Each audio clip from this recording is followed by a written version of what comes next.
瞓得唔好，預醒、早醒，中醫三招可以幫到你。長期瞓得唔好，唔係淨係眼瞓咁簡單，會傷到我哋嘅肝膽，影響對謝同埋內臟系統。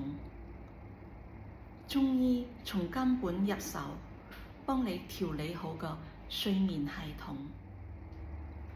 我哋會用三招，中藥、針灸、經絡推拿。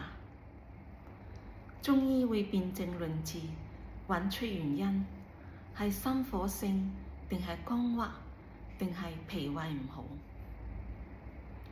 中藥按照體質嚟調理，心火性我哋就清心安神，肝鬱就疏肝解鬱，脾胃唔好就健脾養心。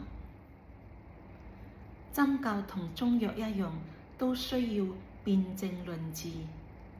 心火性我哋就選類君、神門；肝鬱我哋就用太沖、行間；脾胃唔好就選用呢個足心理、心陰交、豐隆。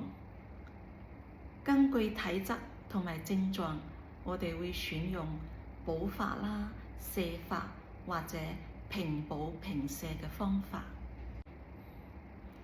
經絡推拿，我哋會按摩或者拍打肝經、膽經、胃經、脾經、心經、心包經同埋腎經。